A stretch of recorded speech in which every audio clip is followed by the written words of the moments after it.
Well, Joseph Dana is a writer and journalist based in Tel Aviv. He joins us now live.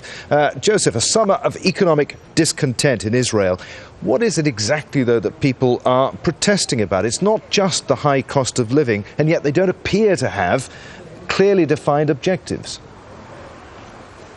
Yes, the protests have been, as you can see behind me, really spontaneous and quite amazing. I've never seen anything like this in Israel before.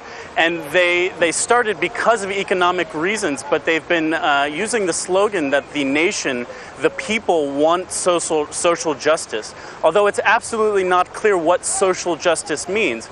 As you're familiar, in Israel and Israeli politics, no issue is without connection to the Israeli-Palestinian conflict and the occupation. And yet protesters and protest organizers have been very, very silent on these issues specifically.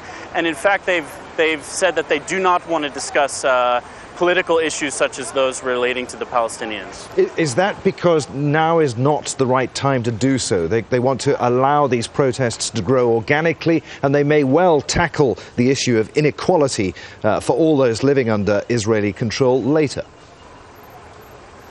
Well, that's what the official line has been. Now, these protests have been going on for a month, and they've only gained momentum as they've gone on.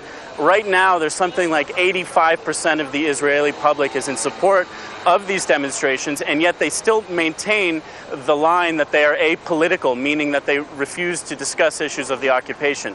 Now, some radical leftists, or what we would call radical leftists, have told me that the protests need time in order to discuss issues of occupation, and the international community and observers need to give the protest that time in order to see if it develops. Yeah, you mentioned the radical leftists. The government has tried to label these protesters left-wing.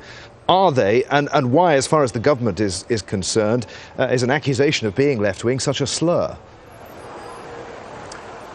Well, in Israeli politics, everything's on a very stark right-left divide, the left being associated with Palestinian rights. And the sad reality is that if Israelis discuss Palestinian rights, and specifically the rights of Palestinians under Israeli occupation, they very quickly lose public support. Now, we've been waiting, as I've said, and given the protest a number of weeks here to develop any sort of criticism about the occupation. And I think if there is no criticism of the occupation, it will provide absolute proof that Israeli society is not ready or willing to discuss this occupation and will not be able to end it itself. Joseph, it's been good to talk to you. Many thanks indeed. Joseph Dana in Tel Aviv.